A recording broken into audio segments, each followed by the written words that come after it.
The Tale of the Star Siblings. Once upon a time, in the not-too-distant future, there were two siblings, Ava, an engineer who loved to build things, and her twin brother Leo, a brave explorer. Act 1. The Great Race and the Twin Paradox. Leo was chosen to pilot humanity's first starship, the Odyssey, on a mission to a star 10 light-years away. The ship could fly at an incredible speed, almost as fast as light itself. "Don't worry," Leo told Ava. "I'll only be gone for a few years of my time." Ava stayed on Earth, working on her own project. Leo's journey took 20 years of Earth time. When his ship finally landed back on Earth, a middle-aged Ava ran to greet him. But out of the ship stepped a young Leo, barely older than the day he left. What happened? This is the twin paradox in action. Because Leo was moving at such a high speed, time literally slowed down for him. His heartbeat, his aging, his perception of time, all of it was in slow motion compared to Ava's on Earth. For him, the trip took only 5 years. For her, it took 20. He traveled into Earth's future. Cool fact, this isn't just a story. We see this with particles called muons that are created in the upper atmosphere.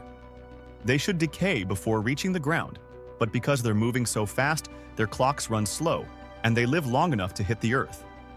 Our GPS satellites also have to adjust for this time-slowing effect, or they'd give us the wrong location.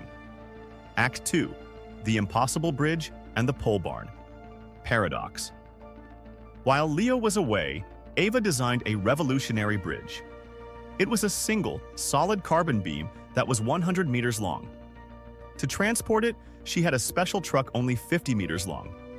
Everyone said it was impossible, but Ava was clever. She knew a secret of the universe.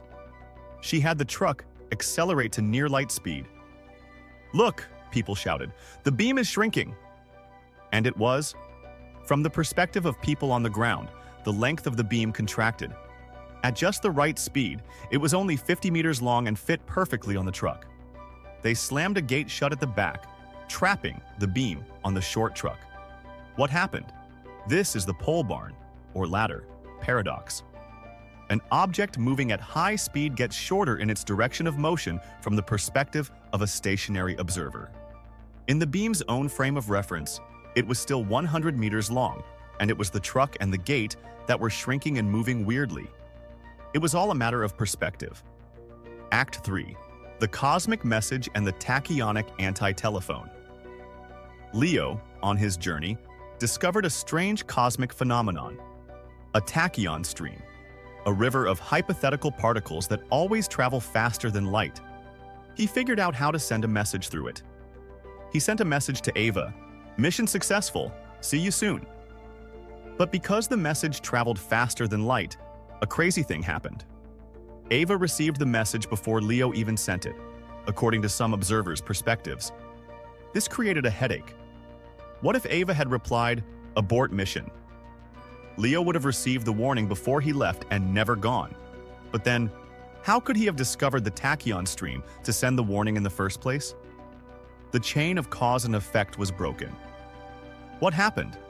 This is the tachyonic anti-telephone paradox. It shows that if anything could travel faster than light, it would mess up the most fundamental rule of the universe. Cause must always come before effect. My opinion on time travel, the scientists answer. So, is time travel possible?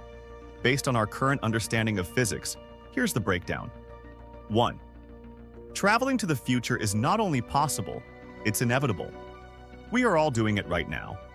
We are all time travelers, moving into the future at a rate of 1 second per second. The trick is to change the speed. The story of Leo and Ava shows exactly how. Go really, really fast. The closer you get to the speed of light, the more you slow down your personal time relative to everyone else. You could travel 1,000 years into the future in what feels like a single day to you. We also have a natural time machine, gravity. The stronger the gravity, the slower time passes. If you lived in a penthouse, you would age very slightly faster than someone in the basement. A black hole is the ultimate gravity-based time machine. 2. Traveling to the past is where we hit a wall. This is the realm of deep speculation and major paradoxes, like the message Leo sent. According to Einstein's equations, there are a few theoretical loopholes.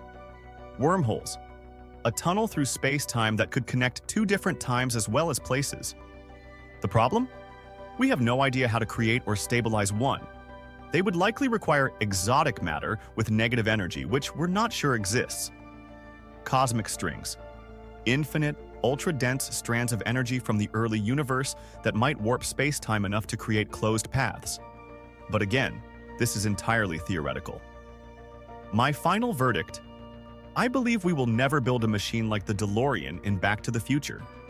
The universe seems to have powerful built-in safeguards, like the impossibility of FTL travel, that prevent the logical paradoxes of changing the past. However, the universe is far stranger than we can imagine. We may one day discover new physics that allows for a form of past observation, where we could see the past but not interact with it, like a cosmic DVD player. But going back to shake hands with Julius Caesar? The laws of physics as we know them today say a firm no. The true magic lies in the direction we're already heading. The future is wide open, and we are all, every single one of us, time travelers on a grand journey into the unknown.